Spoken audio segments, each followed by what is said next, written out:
មេបញ្ជាការកងកម្លាំងពិសេសទាំងអស់បង្ហាញផែនទីដើម្បីកំណត់គោលដៅវាយប្រហារមេបញ្ជាការស្នើសុំយុទ្ធនាការប្រយុទ្ធប៉ុន្តែមានការបារម្ភពីចំនួនកងទ័ពតិចតួចមេបញ្ជាការកងពិសេសអះអាងពីភាពចាំបាច់នៃការវាយលុកនិងបញ្ជូនរបាយការណ៍ទៅកាន់ថ្នាក់លើថ្នាក់ដឹកនាំជាន់ខ្ពស់កំពុងពិភាក្សាគ្នាអំពីយុទ្ធសាស្ត្រទប់ទល់របស់សត្រូវយ៉ាងតានតឹងស្ថានភាពមូលដ្ឋានត្រូវបានកាត់ផ្តាច់និងរងការគំរាមកំហែងយ៉ាងខ្លាំង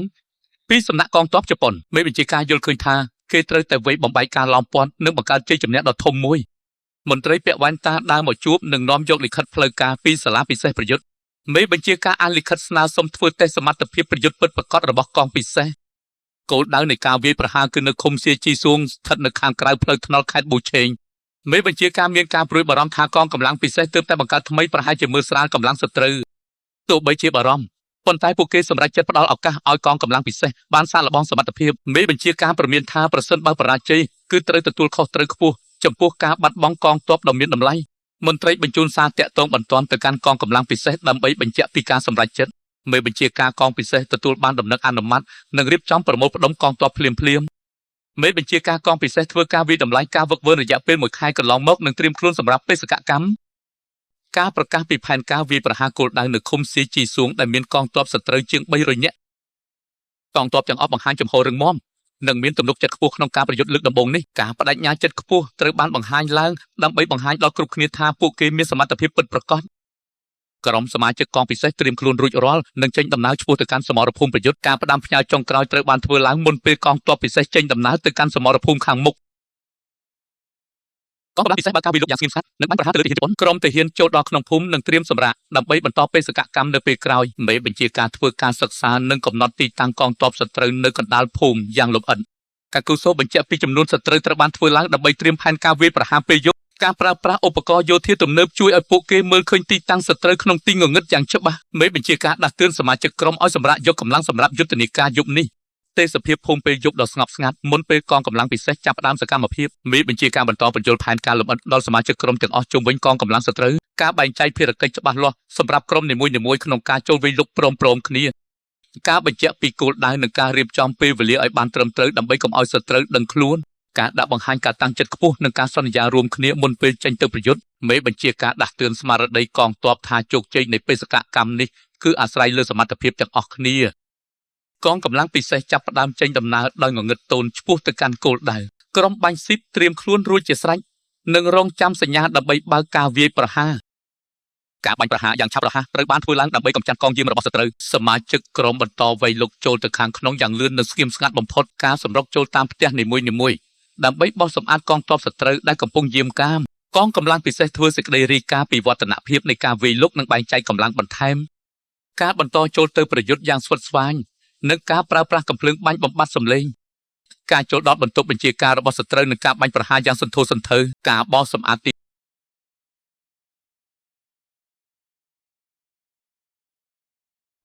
ការបើកកិច្ចប្រតិបត្តិការក្រុមយុទ្ធជនកុម្ម៉ង់ដូបានលបចូលទៅក្នុងទីតាំងរបស់ទ័ពជប៉ុននិងបានសម្លាប់ទាហានជប៉ុនដែលកំពុងបំពេញភារកិច្ចរួមទាំងបានជួយសង្គ្រោះស្ត្រីជនជាតិចិនម្នាក់ដែលរងការគំរាមកំហែងពីទាហានជប៉ុនការរាយការណ៍ពីលទ្ធផលប្រយុទ្ធមេបញ្ជាការក្រុមបានទំនាក់ទំនងតាមវិជាតាក់ទងជាមួយកងអនុសេនាតូចផ្សេងៗដើម្បីបូកសរុបលទ្ធផលនៃការបោះសម្អាតទីតាំងជប៉ុនដូចជាការកម្ចាត់កងទ័ពជប៉ុននៅតាមបន្ទាយឃ្លាំងនិងទីស្នាក់ការបញ្ជាការផ្សេងៗការជជែកដេញដោលពីយុទ្ធសាស្ត្រពេលប្រជុំបូកសរុបការវាយប្រហារក្រុមការងារបានសើចសប្បាយនិងជជែកគ្នារឿងការប្រយុទ្ធប៉ុន្តែប្រធានក្រុមបានរំលឹកពីផែនការបន្ទាប់គឺការប្រមូលយកអាវុធគ្រាប់បែកនិងសម្ភារៈភស្តុភារទាំងអស់ចេញពីទីតាំងនោះបញ្ហាប្រឈមនៃការពន្យាពេលសមាជិកក្នុងក្រុមបានលើកឡើងពីការលំបាកក្នុងការដឹកជញ្ជូនសម្ភារៈសឹកព្រោះមានគ្នាតិចហើយបើប្រើប្រាស់រថយន្តសឹករបស់ជប៉ុនអាចនឹងបន្សល់ទុកស្នាមកង់ឡាននិងប្រឈមមុខនឹងកន្លែងពិនិត្យរបស់ទ័ពជប៉ុនតាមដងផ្លូវឧបសគ្គចុងក្រោយស្របពេលកំពុងពិភាក្សាទូរស័ព្ទទេសឹករបស់ទ័ពជប៉ុននៅទីបញ្ជាការបានរលឡើងដែលជាការតាក់ទងត្រួតពិនិត្យជាប្រចាំប្រសិនបើគ្មានអ្នកស្ដាប់ឬឆ្លើយខុសនោះកងទ័ពជំនួយរបស់ជប៉ុននឹងអាចមកដល់ក្នុងពេលដ៏ខ្លីហើយមេបញ្ជាការក៏សម្រេចចិត្តស្ទុះទៅចាប់យួរទូរស័ព្ទដើម្បីបន្លំភ្នែកសត្រូវមេបញ្ជាការកងទ័ពកំពុងតាក់ទងវិជាតាក់ទងទៅកាន់ទីតាំងផ្សេងដើម្បីត្រួតពិនិត្យស្ថានភាពបន្ទាប់មកគាត់បានបញ្ជាឲ្យកងទ័ពរបស់ខ្លួនរៀបចំសម្អាតសមរភូមិនិងដោះដូរយកឈុតសម្លៀកបំពាក់យោធារបស់ទាហានជប៉ុនដែលក្នុងរឿងហៅថាកូនសោស៊ីមកពាក់ដើម្បីត្រៀមខ្លួនធ្វើសកម្មភាពបន្លំខ្លួនចូលទៅក្នុងតំបន់សត្រូវ ពួកគេក៏បានជួយសង្គ្រោះក្មេងស្រីរងគ្រោះម្នាក់ក្នុងភូមិផងដែរក្រុមទាហានបានជិះឡានដឹកទំនិញយោធាដែលបំពាក់ទង់ជាតិជប៉ុនធ្វើដំណើរឆ្ពោះទៅកាន់គោលដៅត្រួតពិនិត្យផ្លូវរបស់សត្រូវដែលមានចម្ងាយ5គីឡូម៉ែត្រខាងមុខពេលទៅដល់គោលដៅទាហានជប៉ុនប្រចាំការនៅទីនោះមានការភ្ញាក់ផ្អើលយ៉ាងខ្លាំងព្រោះមិននឹកស្មានថាមានឡានមកដល់ក្នុងពេលម៉ោងប្តូរវេនម៉ោង5ព្រឹកនោះទេមេបញ្ជាការខ្លាំងតួឯកបានប្រើល្បិចស្ដីបន្ទោសទាហានជប៉ុនទាំងនោះថាហ៊ានផឹកស្រាប៉ះពាល់ពេលបំពេញតួនាទីដើម្បីបន្លាចនិងបំប៉ោងកម្លាំងចិត្តពួកគេតួឯកធ្វើជាអួតអាងនិងបញ្ជាឲ្យកងទាហានជប៉ុនទាំងអស់ចេញមកជួបជុំគ្នាដើម្បីធ្វើការដាក់ទណ្ឌកម្ម